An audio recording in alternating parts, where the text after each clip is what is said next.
Ask the Podcast Coach for September 2nd, 2017. Let's get ready to podcast.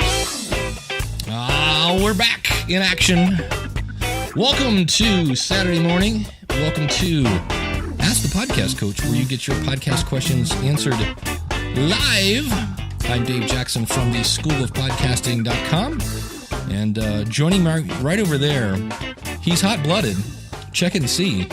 He's got a fever burning inside of him. It's the one and only Jim Collison from the Average&nbsp. Jim, how's it going, buddy? Not gonna lie, Dave, that reference is a little creepy coming from you. It is. Happy Saturday. Now that we just met, too, as well. So we happy Saturday morning to you, and good to be back. It's been a 2-week hiatus for me. It was great to see everybody at Podcast Movement. I cannot believe how much fun that is to just get to meet everyone. So if I got a chance to meet you, thank you for taking the time to talk to me. I appreciate it. Do you get the whole summer camp thing I was talking about now? Yeah. Oh, yeah. It's amazing. Yeah. No, it's fantastic. It's the best part of the conference. I mean, the material's okay, right? I mean, there was some great material and that stuff, but meeting people is by far the best. Well, that's one of the things I want to talk about. The kind of the downside, I mean, the good news is I get to go to Podcast Movement for free because I'm going as a Libsyn employee. The bad news is I don't get to go to any of the sessions. I got to go to one, and that's because it was within eyeshot of the Libsyn booth, and we had enough people covering the booth that it was okay. And I went to Paul Culligan's because he's like, it'd be really good if there was a Libsyn employee there. And so I went to that. But did you get to go to any sessions, or did you? Oh, yeah. No, I went to a couple good ones. And I kind of split my time between sessions and the booths. It was important for me to meet folks in there and to kind of, see what was going on and see the booth. So I did a split in between the two. I took away some great information on show notes. I took away some great information on hardware. That kind of stuff was good. Distribution, some of those kinds of things. But by far, like 95% of the value of Podcast Movement is the people. And you just can't replace that. I had lunch with Daniel. We had talked for 20 minutes, and I never get that kind of time. Not one-on-one, not in person. Like that Just doesn't happen. I got to meet you. We got to spend some time. I spent a bunch of time with you, which was awesome. I met, people like Rob Greenlee, who I had never met in person, and Todd and Rob and those guys. So it was great. I mean, you just can't replace that. Yeah. And Alex Exum, we got to meet Alex Exum. That was cool. We did get to meet Alex. He looks nothing like I. But by the way, you and I both made the most recent episode of the Spreaker live show. Alex mentions both you and I. Nice. In meeting us there. But he looks nothing like I thought. And that's the crazy thing too. They don't do a video show like we do, and so you never really get to know what they look like. And he surprised me. It was fun. Those are the kind of encounters. Corey was there, so I got to see Corey came in, and I hadn't met him in person, and so it was fun to see him jump in there up for the awards. The awards ceremony was great, even though everybody complained it was a little long. Right. It was fantastic. I was surprised, and I get why, because number one, if you could have seen what was going on behind the stage, because I got to induct Dan Class into the Hall of Fame. So I'm looking at my notes, and they again, Dan and Jared, they're like, here's what's going to happen. And when you see Mignon Fogarty go up to induct Brian Ibbett, that's your cue to go backstage. This should be about 8:15. So I'm looking at my phone, and it's 20 after, and I'm like, did I miss Mignon? And I'm really worried about messing the whole thing up.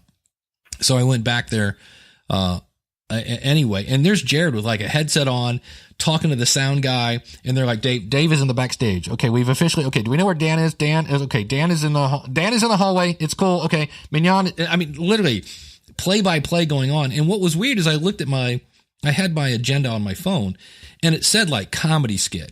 And I'm looking at it going, I would have cut the comedy skit, but on the other hand, I forget her name. Somebody from the Wondery. She was pretty good. She was pretty good. Yeah. So I would have said, okay, we're 20 minutes behind. Let's just go to the next thing. But on the other hand, they probably flew her in to MC and No, I think you do the whole thing. Yeah. I just, people got to get past that. My God, it's like, this is one of the really important events of Podcast Movement, right? People strive for these awards. I was a little disgruntled at the end because people started leaving, to get over to that event. And it's like, guys, the mixer at the end, the party, that's just a side note. We'll all get there when this thing is over. Let's really focus on what's important, and Rob Greenlee was at the end. And that's a big freaking deal. Yeah. And so that was the one thing, come on guys, it's 2.5 hours of your life. You can sit through that. You're going to make it. It's going to be okay. This isn't North Korean torture. You're going to be fine. Well, I found out why they started late, and it's just one of those things you learn. I forget what the company was, but they sponsored a meet and greet, as everybody did before the awards, that had a free bar. And that was one of the first free drinks kind of thing. And they didn't shut it down. So they're trying to drag people into the awards away from free booze. And that just is not going to happen. Right. Yeah. It's too bad. But even so, let's just say it's 3 hours. Right.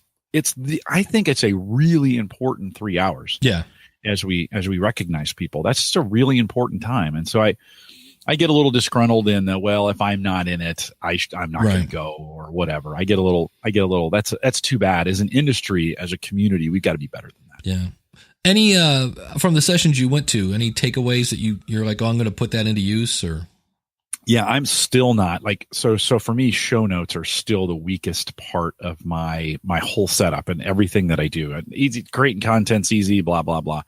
I need to take better advantage of, and I went to both the Auphonic session, and then I went on the last day on Friday, I went to a session, I forget who it was. Kerry Green, maybe? It was Kerry Green. Yeah.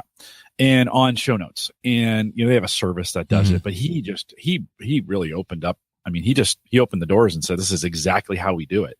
And it took some really awesome notes, but I need to learn better to take the combination of the transcripts that Auphonics creates for me and use those to help me make my show notes. I met with Hanny, and I need to then take those and make better use of the timestamps in my show notes using his, he's got the Simple Podcast Player and those that help make those show notes. And Hanny and I got some really good one-on-one time to kind of talk through what that could look like and if he could help us automate that process in some ways. So those three, it wasn't one session, Dave. It was kind of those three things coming together like, oh, I need to really think about my strategy around what I do with show notes and just making them better. And I kind of punt. I kind of throw out the minimum and I'm good. And I still kind of believe that not very many people look at them, but I think I can do better in that area. What about you?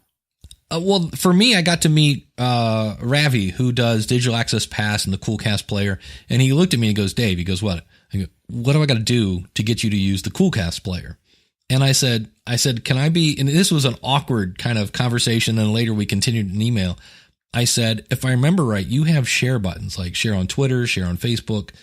And I go, not that I want to blow off social media. I would rather have subscribe buttons because to me, that's really what leads to more downloads. It's great. I said, I have buttons on my website if people want to share it via social. And he was like, oh, okay. So it was kind of cool because he was like, and he wasn't like, how dare you? He was like, all right, he's taking mental notes. So that was cool. I still say my favorite line, and I'm going to be using this a lot, is, and I didn't even get to see it. I can't wait to hear the presentation, was from Dan Klass, who's an old comedian, and said, when you go to a night and there's 5 comedians that go on one after the other, they're all using the same mic. And I was like, oh, that's a great line because somebody this week, somebody found it's an MXL ribbon microphone. And ribbon microphones are notoriously very warm sounding. I mean, it just sounds like somebody cranked the bass and there's not a lot of high end. To me, that I was kind of like, ooh, I need a little more high end, but it was less than 90. It was like $99. Everybody's like, oh, is this the new thing? And I was like, actually, no, ribbon microphones are really, really delicate. Like you have to stand them up. You can't lean them because they actually have this very thin piece of material, an actual ribbon that somehow through, electricity conducts that. So if you lay it down, the ribbon might actually sag. If you blow into them, it'll actually blow that, like you can ruin it. So I'm like in a home studio with kids or whatever. I'm like, this is not the microphone, for you. You just leave laying on your desk. Yeah. That I was like, it's warm, but I still say just about any microphone in a mixer, you can make it sound as good as you want. I was playing today. I swapped out my old mixer. I'm now using a Yamaha MG102C. And I like it because if somebody says, Dave, you're not loud enough, I can twist. I don't have to go, wait, which sub is this one in? Is it it's super easy now to know what I want to do. And I can turn up the bass. I can do whatever I want and pretty much make it sound good. I will always say there's too much room noise. I always sit there and go, and I'm like, no, it's, but who's That's listening. You're gonna have that. Yeah, you're gonna have that. I got a chance to meet with Steve and Dave Lee. Yeah, while I was there for International Podcast Day, and we just brainstormed some ideas about some things we could do around that. And that was, again, I would never really just get a chance to spend 15 or 20 minutes. And Dave caught me in the show notes conversation and he said, "Hey, let me go get Steve. Let's talk." So he pulls me over, and we started brainstorming a little bit about International Podcast Day that's coming up. And I started giving them some ideas for next year. And again, you just don't get that unless you're in that kind of setting.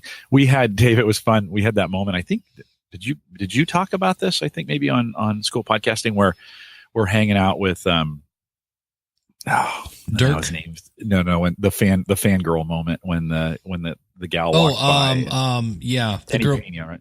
Yeah. I don't know her name. No, not her name, but we were hanging out with Danny and Paris. Right? And yeah. And Paris goes, like, that's her, man.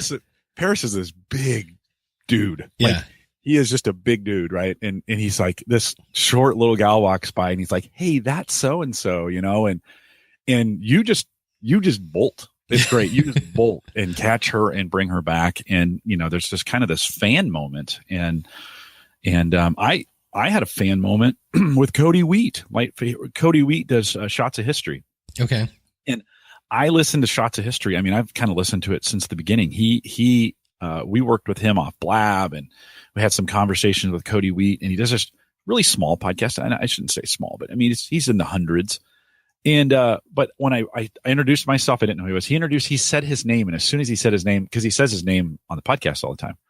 And I said, "Oh, you're Cody Wheat. Like, I listen to you all the time." And and he was a little stunned to have that kind of fan moment himself. When you're a smaller podcaster, you just don't expect other people to even be listening to your show. And I felt it was really, really important to let those listeners know that what they do is really important. I tell Rob Greenlee all the time, what he does in Spreaker Live Show is really, really important.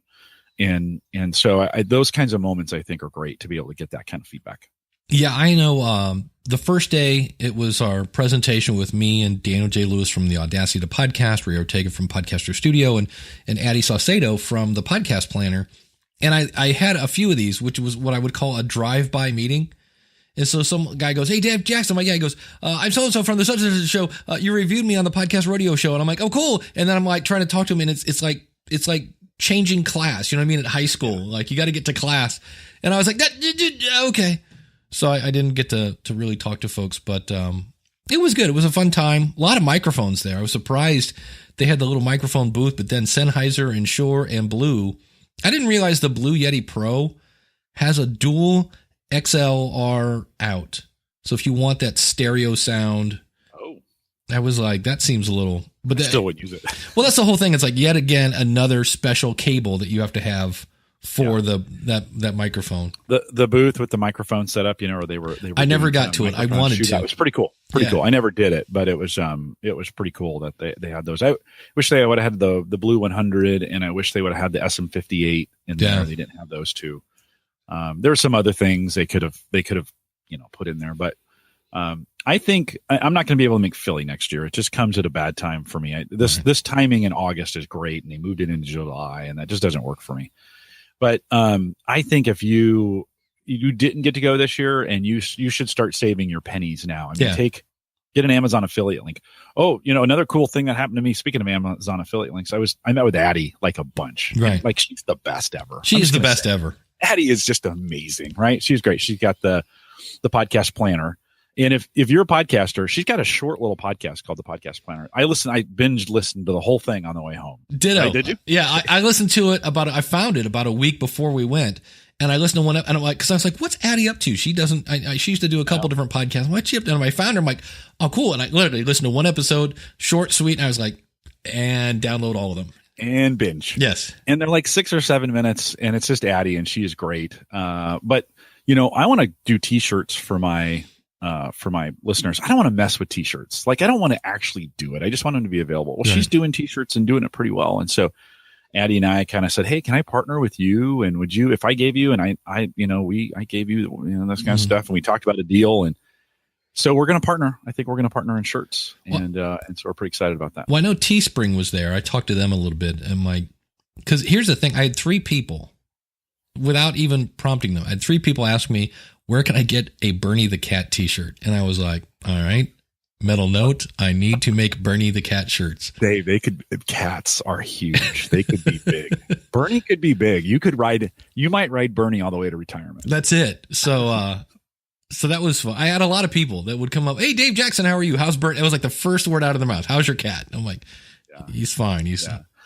Daniel mentions TeePublic. There were a couple t-shirt shops in there. Addie's using Amazon effectively, and I just want to store. Like I don't. She got by the way. She has a great way of using Amazon. It takes a couple months to get it get approved. Yeah. Because I know Mark DeCoates, who's a resourceful designer, he's on Amazon now, and I put in my thing, but I didn't realize. I thought it was weeks. It's months. It's months. It can be a month or 2. Yeah, and probably more on the 2 side. So you got to be patient with it. Yeah. So that should be fun.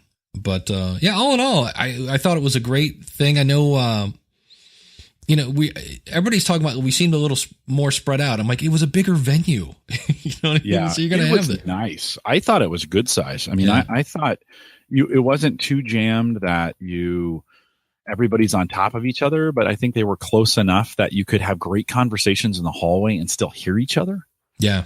And you would bump into people. I think that's the really important thing, right? Is that you can bump into people. I mean, I ran into you dozens of times during this thing. So it was, we got some great time in the mornings. I would just show up early. And by the way, if you want to meet people, show up early. Yeah.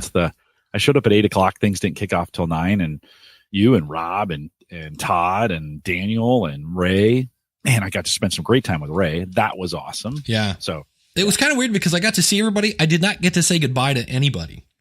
Like I tried to come by to say goodbye to you, but you were locked in conversation.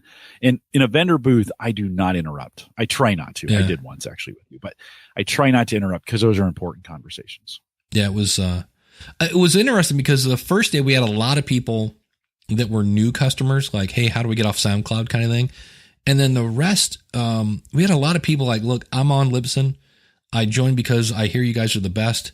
I'm using you, but I don't understand these destination things. What are they? I know I can do more with it. So there's a lot of like helping. I had one guy get on YouTube and he's like, please let me take you to lunch. He goes, this is awesome.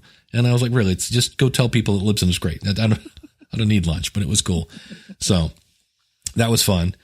It's a good time. Yeah. So we were talking earlier this morning and I have not seen what you were talking about. We were talking about Anchor. And I had somebody at Libsyn that had redirected because it's really easy. Libsyn makes it super easy to leave. If you ever want to leave Libsyn, we don't hold you hostage. And she put a redirect in to say, hey, everybody that's looking at my Libsyn feed, now look at this Anchor feed. And then she uploaded a file to Libsyn and said, hey, it's not in iTunes. Where's my latest episode? So I went into iTunes and I looked at what iTunes was looking at. I said, well, it's because it's looking at Anchor. And I don't think she knew what she had done. And you had said that somehow they're putting out directions. They're being very aggressive via email right now. I mean, Anchor's marketing team is just, they are rocking it in the marketing area. And you'll get an email. I got one last week before Podcast Movement that says, hey, and they don't use terms like we're going to steal your feed, stuff like that. They're like, hey, if you want to host over here for free, there's just a few simple steps, and they make it sound like it's an add-on, not that they're taking over, right? That's what that email sounds like. And I can go back and get the email, but basically what happens then is they walk you through these steps on their site of, okay, so now go to your site and grab your feed. It usually looks like this, right? And then you enter it in an Anchor, and then it sucks in your feed, so to speak. Now that part's not bad, right? Everybody can do that, and they'll pull all that stuff. They'll pull all your audio over and stuff like that, and they'll create a feed for you. Then they say, now this is important. Go to your service provider and put in this redirect. And they kind of walk you through it. And so you put the redirect in, and if you're not savvy and you know what you're doing, you have just given up your feed to Anchor. And they're so nice and kind about it, and it's really helpful. It's actually maybe one of the best walkthroughs I've seen of a feed redirection. Like, you're like, whoa, that actually, you guys should actually take, because there's people asking to get off SoundCloud or do some of those other things, and they got to do a feed redirect. And so it's really easy. And you mentioned that. I'm like, oh, here's another one. They just got the email and they thought, oh, here's another place for me to get my podcast out, and I'll do this. And they think they're just signing up to be exposed, like at Spreaker, they've got pass-throughs and some other things. And you think, okay, they're just signing up for that. That's not the case. They're taking your feed. So you have to be really, really careful if you get that email. Yeah. And what's weird is once I told her, I said, well, you've basically, for all intents and purposes, you've left Libsyn. Nothing is looking at Libsyn anymore, depending on obviously all the different apps and things that have updated. I said, and she goes, well, I don't want to leave Libsyn. I'm like, okay, I'm glad to hear that. You need to go back to Anchor and say, please redirect my feed back to Libsyn. And I said, here, put this new feed thing in your Libsyn feed. So, because all a redirect is, it's kind of a change of address. And what was interesting is the Anchor people, from their answer, and again, I can't read their mind, but it really looked like they thought the redirect that Libsyn put in was temporary. There's a 301 redirect, which is permanent, and then there are other ones which are not. So if it's not permanent, in theory, when you take away the redirect, it goes right back to where it was. And so Libsyn puts in a permanent one. It's like it's going to shoot people over. So what happens is when an app sees that, and especially iTunes, if you have the new feed tag in there, it goes to your old feed, goes to the Libsyn feed. Libsyn says, hey, they moved. They're over here on Anchor. Goes to Anchor, and then depending on how things are set up, it updates your app. So your app is no longer looking at Libsyn. Hence why you upload something to Libsyn and there's nothing there. This app isn't looking at it. So what you need to do is then do a redirect, another change of address. It says, hey, I don't live at Anchor anymore. I'm back at my original host, whether that's Libsyn or Blueberry, whoever. And so the fact that the Anchor people didn't realize, at least from their answer, that no, you need to redirect this. And to me, I was kind of like, look, wait a minute. If somebody asks me, hey, I'm moving to, I don't know, Audio Boom. How do I put in a redirect? I don't give them 30 questions. I go, here's how you do it. Go to here, to there, to click there, put the redirect. I don't give them 20 questions. So it was kind of odd that they're like, you should just be able to do this. And it's like, no. I asked you for a redirect. Give me a redirect. So I'll be really interested to see how that pans out. But yeah, Daniel points out in the chat room, if you haven't played with Anchor yet, because it's free, of course, they put pre-rolls in and post-rolls. So at the beginning, and they're all about, come to Anchor. Because here's what I think. I have nothing to base this on. My goal is they're trying to do a clamor. They want a bazillion people to use the platform. And my goal would think they want to be purchased by somebody, because they keep saying, eventually they're going to add ads. Okay, I hope so, because right now you're not charging anybody for anything, and that's a really bad business model. So here's the email. Okay. So you go out and set up the account, and then they entice you in. Hey, come try us, and so you set up an account with us, and like, hey, you're an existing podcaster. What's your feed? We'll suck all your stuff in, so it's available here as well. And then if the show is more than 5 minutes, we'll break your show down automatically into 5-minute segments for that you can share and do those things. Right? That's not the least bit inconvenient when you're listening. So once you do that, then they send this email that says, hey, hello, we're done generating a new RSS feed for you, and they give you the link. So mine is like Anchor FM, and then a whole bunch of crap, and then RSS.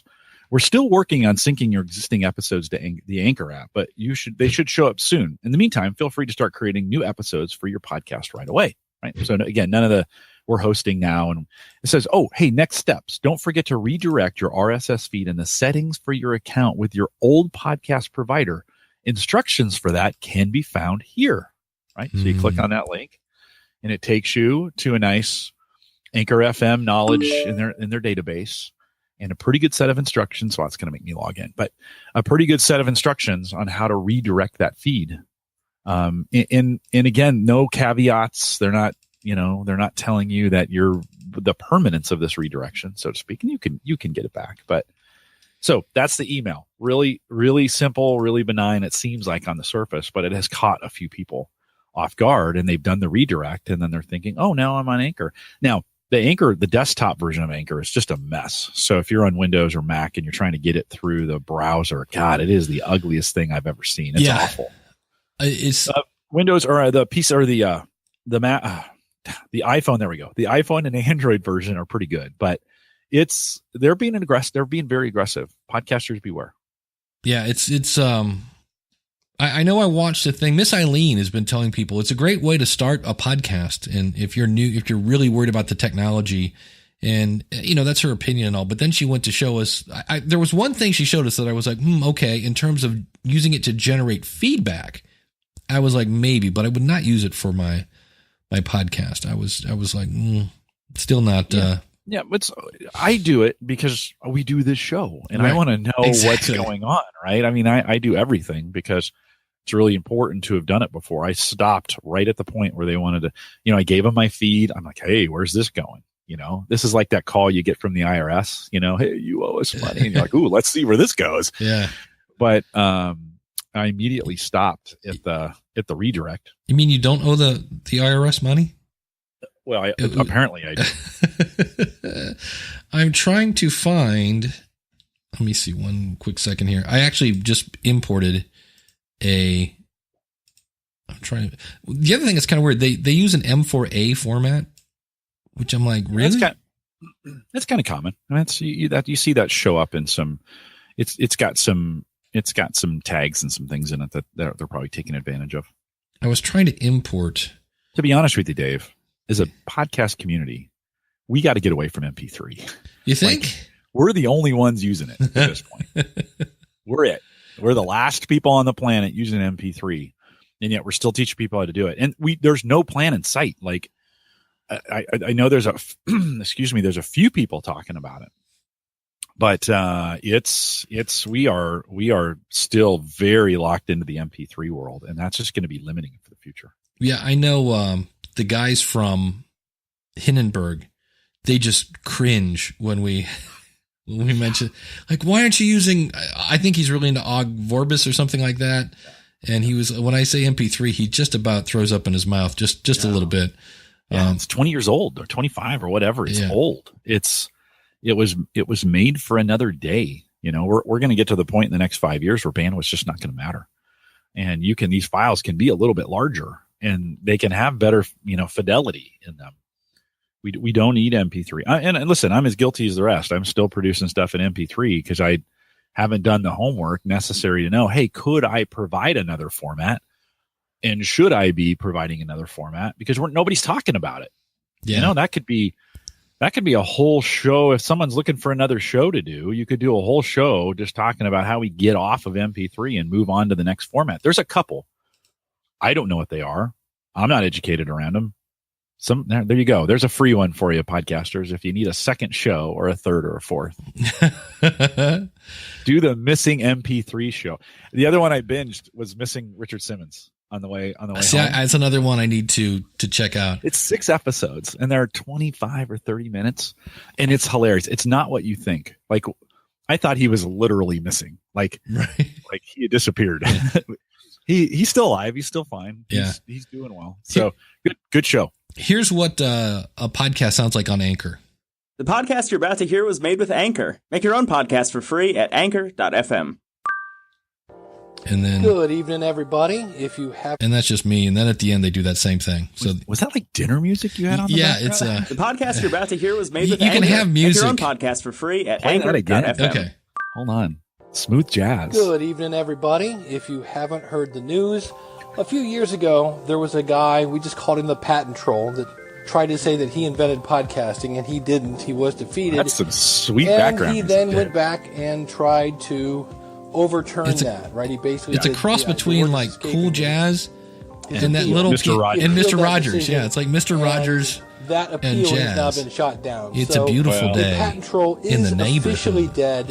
And we don't have to worry about that anymore. Is there a fast forward on this? Continue podcasting we all have. But if you hadn't heard that let's see here. The patent troll is officially. We have 27 seconds. So I don't know if you want to sit through this to hear the rest of your evening. Oh, here we go. Here comes the pre-roll. Afternoon, wherever you are.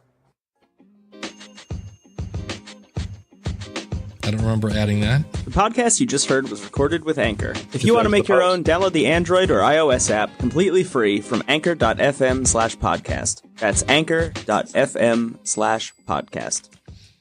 So, like, I know, like I mentioned Miss Eileen, and I know her audience follows her wherever she goes. Like, they went from Blab to Fire Talk to, you know, you name it. They just follow her around. So she's getting a lot of feedback on Anchor. And that's when I was like, okay, maybe that would be something. Do that. But then you got to tell your audience, I'm on Anchor, you know, and then they have to follow you. I'd rather say just go to schoolofpodcasting.com/contact and reach out there. But it's a place. Hey, they're doing some good stuff. I mean, it's interesting what they're doing. And so pay attention to it. Just be very, very careful.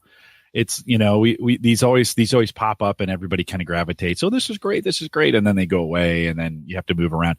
I'm noticing there are some platform hoppers, right? They just hop from one platform to the next looking, and it's the greatest platform until it's not, you know?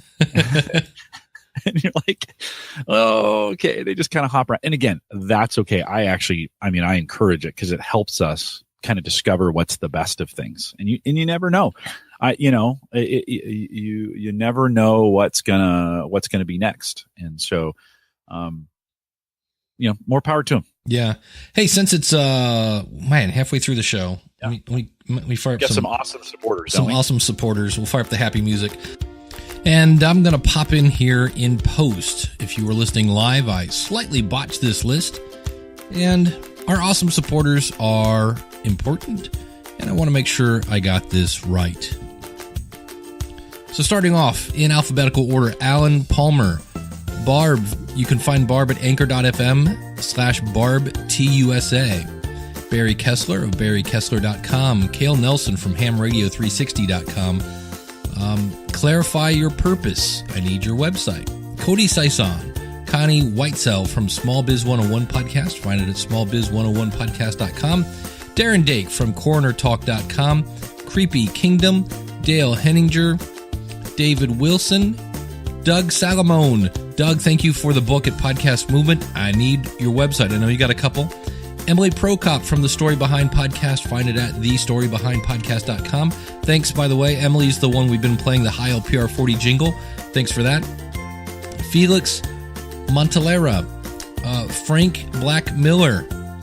Frank Brill. Garrett Godfrey from Crowdfunding Christian Music at crowdfundingchristianmusic.com. Gary and Margaret from Kiwi Mana Buzz. Find that at kiwimana.co.nz. or beekeepingpodcast.com. Glenn the Geek from horseradionetwork.com. Craig, love you Craig, from angleaspodcast.com. Corey from ivyenvy.com. Jay Cleveland Payne from jclevelandpayne.net/podcast. Jeffrey Hallish, great guy. Podnuts, the computer repair podcast at podnuts, that's with a Z.com.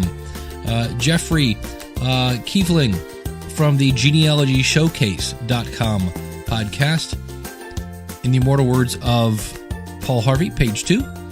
Jeremy Dennis from Transmission Podcast Network at transmissionpodcast.com.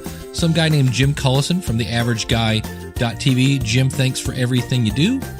Joe Taylor on faithsedge.com. Joshua Liston from the Podcast Survival Guide at tpsguide.org. Joshua Rivers from creativestudio.academy. Kim Slusher from Distractive Life Podcast. Cauldron's Crypt, the a BDSM 101 podcast at cauldronscrypt.com.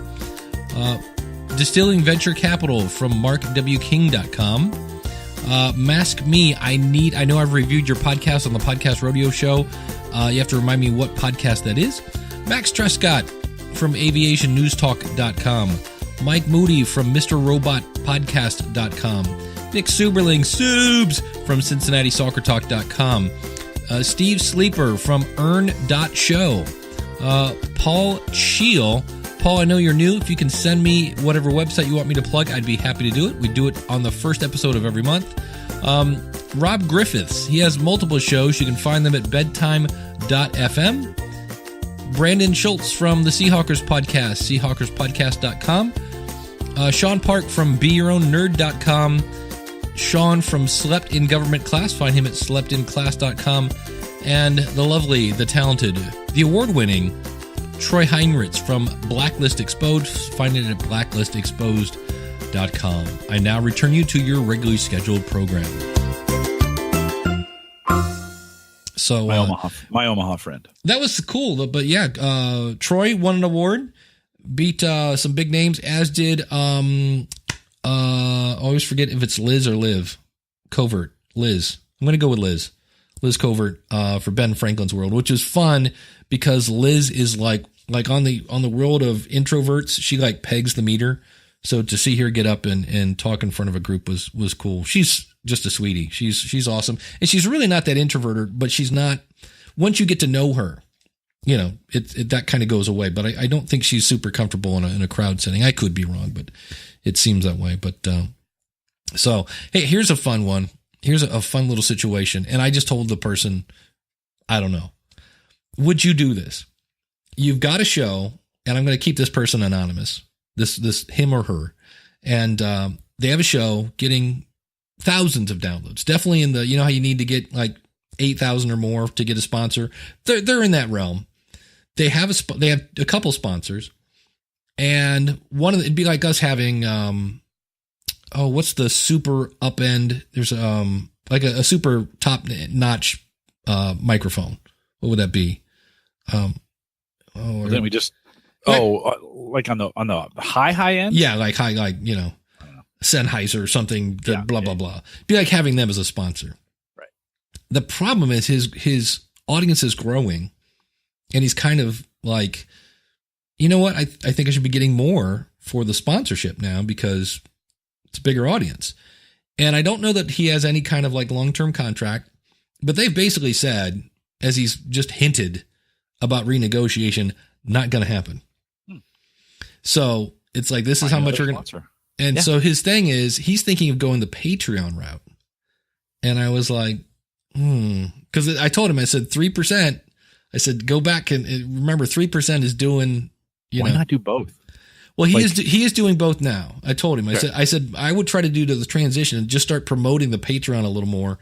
And, but he was like, should I do this? And I was like, boy, I can't answer that. I said, here's what you should do. Yeah. Get another vendor, like get another sponsor. If they'll pay more, then take it and drop those guys. If they don't, that's an idea. You can't find them, you keep them. I mean, this is one of the things that drives me crazy about podcasters sometimes. It's the market that decides how much things are. It's the market that determines what you can and can't ask for, right? Just because you say it's true or just because you want it doesn't mean you're going to get it. Likewise, if you don't ask for it, you're not going to get it either. And so if you got a sponsor and they're paying you $500 a year and you want $1,000 a year, you've got to find another sponsor that will pay that $1,000 a year. And if they say, hey, we're never going to pay you more, but you can't find another sponsor that would pay more, right? You should probably keep the one that brought you there, right? Keep them. That's an idea. If that, I can't. It's you're bringing on sponsors. You should always be charging the next one a little bit more than the current ones you have. That's where you start. So if you're charging them $500 for something, the next one that comes on, make it $600.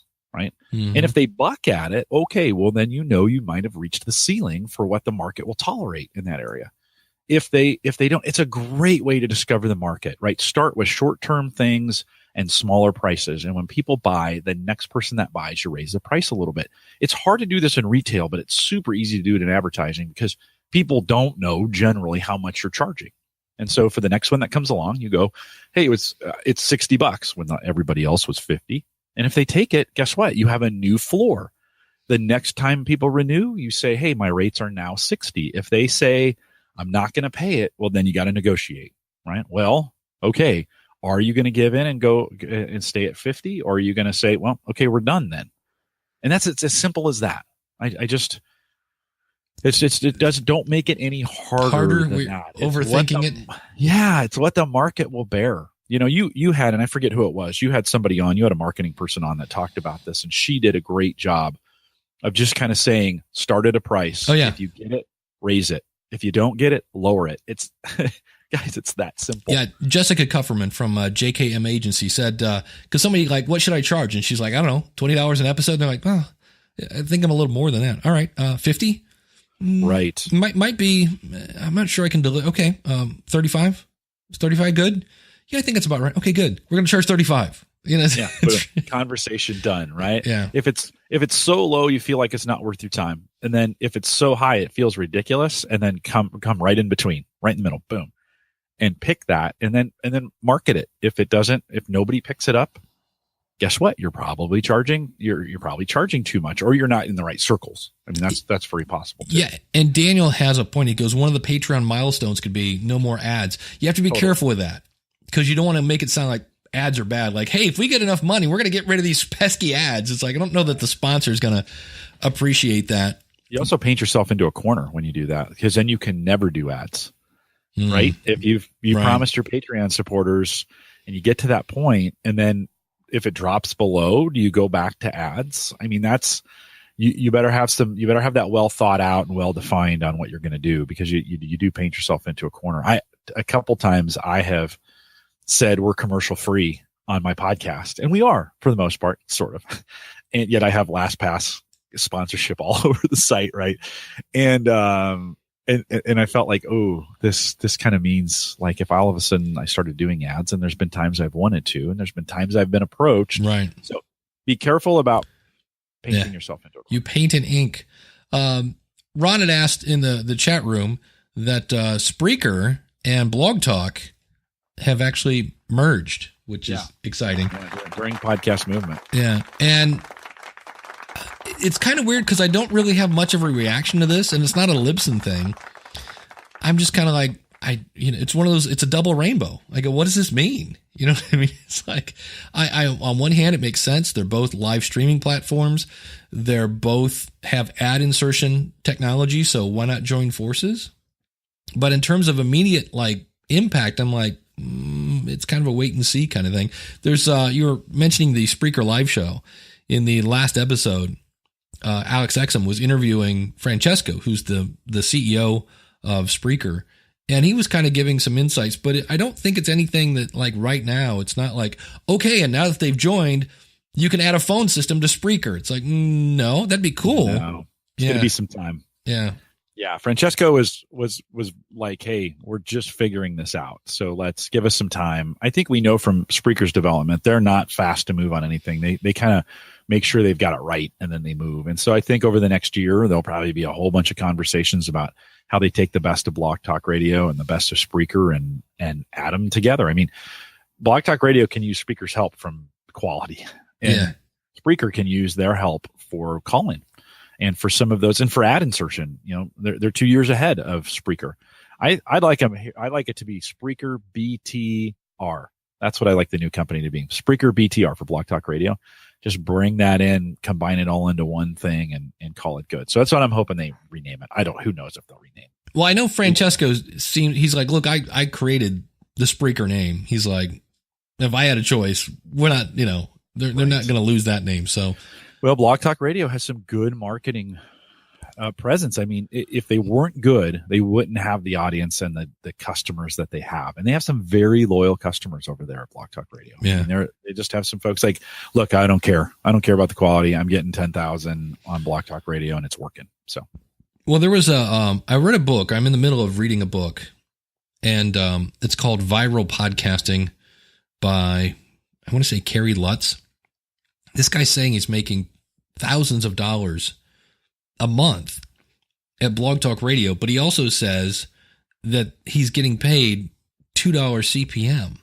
And I'm like, it's literally like 330,000 downloads a month to make $1,000, because that ends up being 0.003 cents per download. And I'm like, you'd have to have 33,000 downloads to get a couple grand. I was like, so I am reading his book. I might have him as a guest, because it's kind of interesting. The book keeps saying, if you follow the viral podcasting like plan, and so far his plan is just have multiple income streams, which I'm like, well, that's not really, I'm waiting for like something new.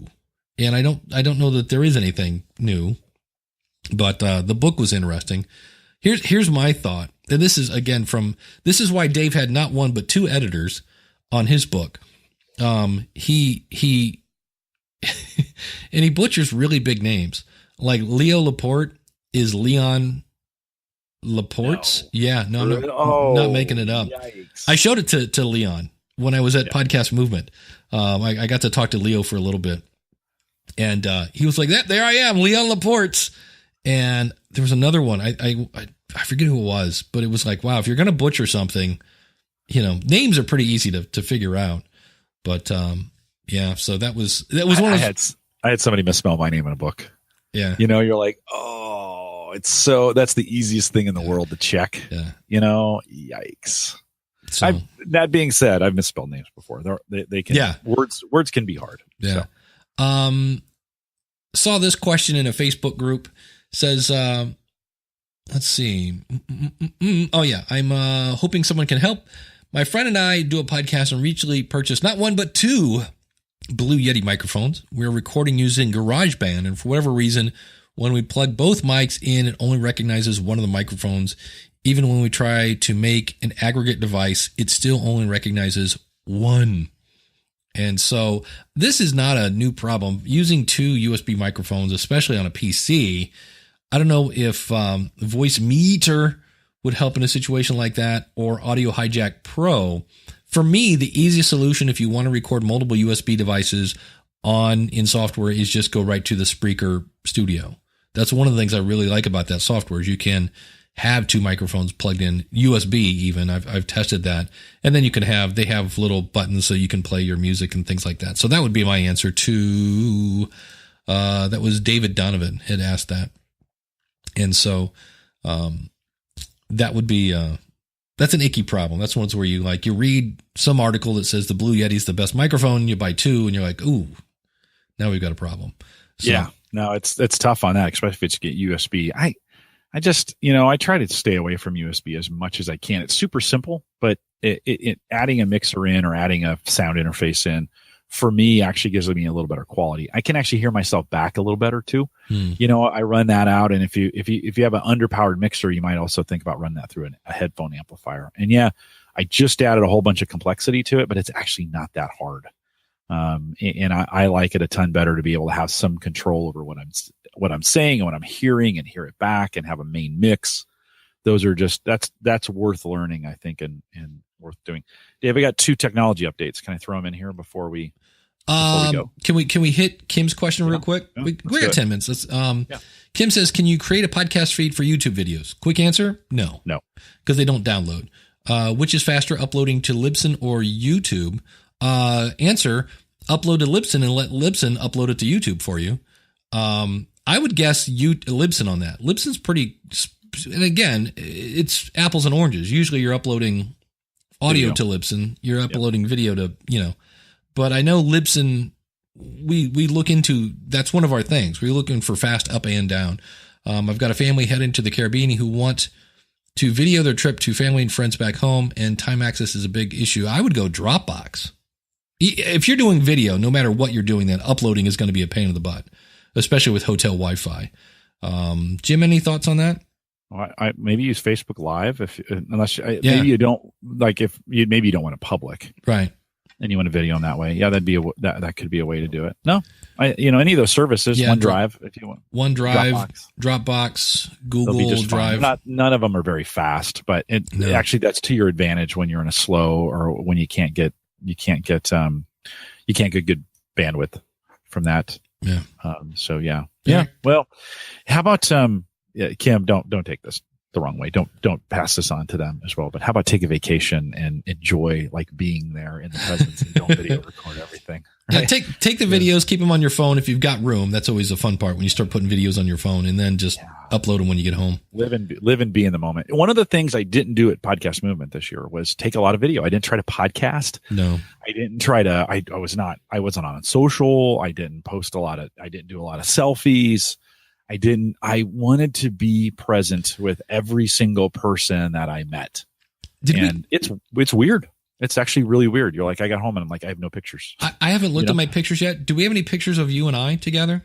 I'm assuming. Well, not that we took ourselves. I'm going to say we never had somebody go here, take this. So no, we never did that because we were talking about stuff. Yeah. Kim says it's a homeschool project. I get that. I'm not trying to be mean there. I'm just trying to say sometimes when you get a vacation, take a vacation, do it that way.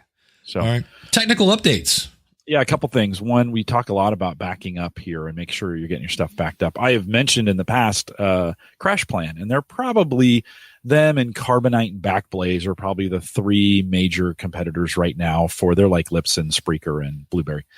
They're probably the three major competitors. If you're on Crash Plan has just made a major announcement that they are no longer supporting their consumer version. Gone. You have a year or to the end of your service plus 2 months, and then you have to convert to the Pro plan. It was really convenient, Dave, because you could, for $60 a year, you could do unlimited backup. But Crash Plan learned unlimited is a terrible business model. Shocking. And that it's like free and unlimited is awful as a business model. Great for the consumer, awful because you always get some jackass who tries to, who loads 70 terabytes of movies. And you're like, what? Why would you back up your movies? Anyways, so you've got them on DVD. Anyways, so the plan doubles basically to go to their business plan. So if you're on Crash Plan today, or if you're not backing up, now would be a good time. It's always a good time to kind of look at your backup strategy.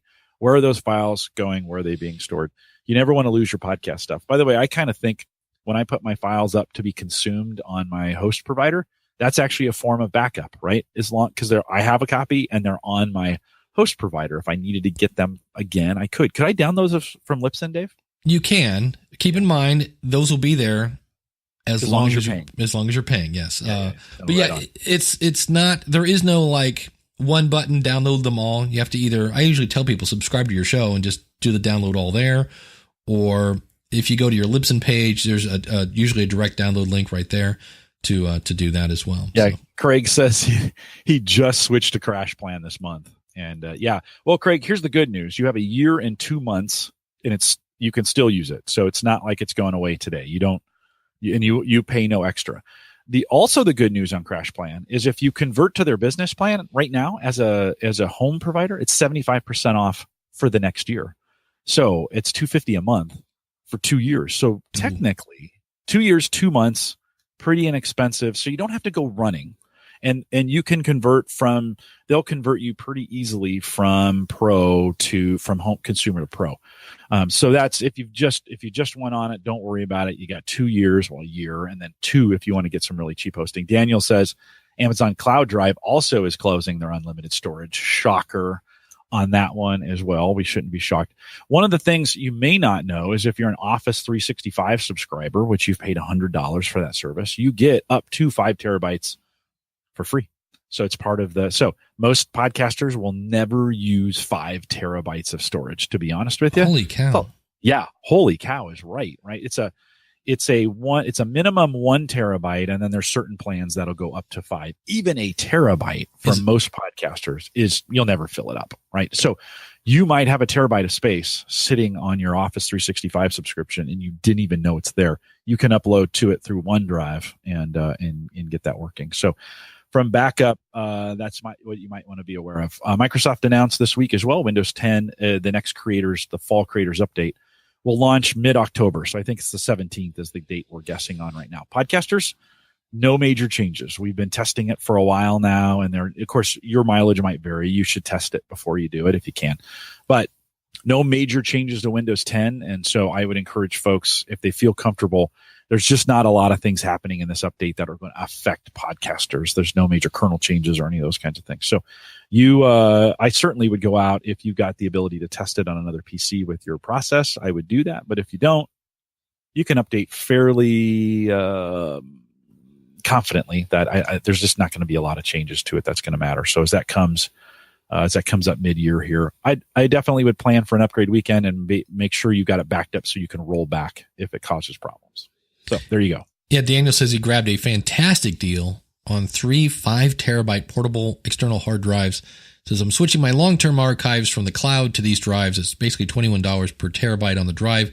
Says it was an Amazon special price for business customers. Very cool. Hardware is super cheap right now. And so that would be another plan. The drawback is if you have hardware in your home and your home burns down, it ruins both your PC and your backup device. That's where you got to back it up and take it over to grandma's house. We call that the sneaker net, right? That's where you back it up, you unplug it, you carry it to grandma's house or whatever to work. a drawer at work is usually a pretty safe place. And if you can get a 2 or a 3 terabyte portable drive on Fridays, you take it, you bring it home Thursday night, you back it up Friday, you take it to work, it sits in the desk. It's not a bad way of doing it, Dave. I'll be honest. I mean, cloud is great, but that's not a bad way to do it.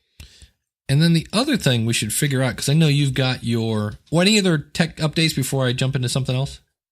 And then LastPass, which we've also talked about in the past, has changed their pricing model as well. So on the surface, it looks like their prices have doubled. So about $25 a year now, which is still pretty reasonable for what they do. Full disclosure, they're a sponsor of Home Gadget Geek. So just so you know. But a lot of people use LastPass. So if you're getting ready to renew, and I'm in that renewal period as well, it was $12. It's now $24.99. I think that's the right price. But they have some new plans in there. You might want to look at those just to kind of see they have some new features coming as well. They're innovating. So take a look at it. Don't be surprised with LastPass and their changes. Go out and take a peek if you're using them. Here's the fun thing, because I know you have your intern program coming up next week. I'm at Podcast Mid-Atlantic. And so I'm good next week. I'm good until the 23rd, and then I'm going to be gone for 6 weeks. So you're good to the 20th, because mentioning the 23rd, I will be at National Podcast Power. I have 2 events in September. So we're probably off for the 23rd. Okay, because I can't. Okay, so we'll mark that one down as a no. But yeah, what was really cool is the guy that is running that. It's a first-time conference. It's in Perrysburg, Ohio. You can find it at nationalpodcastpower.com. And he actually drove 2 hours to come to our Northeast Ohio Podcasters Meetup this last week, which was cool. We had like 7 people show up for that. So that's slowly growing. And seems like a really nice guy. It's a first-time event. And he's got a concert at the end of it, which should be fun. And cool. He said, hey, man, bring your guitar. And I'm like, that'd be fun. So... Daniel mentions Backblaze too. Just to go back to that. Well, David asked, "What about a fire safe?" Yep, absolutely. Actually, there's a company called IOSafe, just the letter I, letter O, safe. They actually make fireproof hard drives, which I've got one. I have a 1 terabyte drive. If the house burned down, that drive it actually closes itself up. It senses the heat. It closes itself up, shuts itself down, and protects that hard drive. So you don't even need to get a fire safe. You could get a fire safe hard drive. They're twice the price of a normal hard drive, but you're getting this really cool. So you can use a fire safe or IOSafe. You can check those guys out. Backblaze is a way to set that up. Daniel said he used to do that duplicate archive thing with DVDs, right? Writable. You got to be careful with DVDs, by the way. They degrade over a decade. And so if you have old CDs or old DVDs, that the metallic substance that's on the top, that will actually begin to separate. So they're not good. And the more they're in the sun, the worse it is. So you have to be careful about backing up to those as well. Daniel, I do not know if they're grandfathered. I don't think they are. I think it's just new prices and on LastPass. I think it's new prices and you're done. So, yeah, Steve, I'm a geek. That's for sure. Anything coming up on theaverageguy.tv? Yeah. So Thursday, actually, I had a problem with YouTube. Maybe we can talk about this in the post show, but I have a YouTube live video that's stuck processing. It won't finish. So maybe we can talk about that in the post show. But on that show, we talked about the blockchain and Bitcoin mining and how it pertains to the average guy. And even as a podcaster, there's some interesting things coming with the blockchain that you might want to consider. So that was on the most recent episode. That's the one stuck in YouTube, so I can't process it until I get it unstuck. Nice. This week on the School of Podcasting, Glenn the Geek gives his take on podcast movement, and of course, this is the week where we have audience participation. We'll be talking about no moments. We're here every Saturday. AskThePodcastCoach.com/live. Thanks for listening. For those of you that are live, stick around for some post show.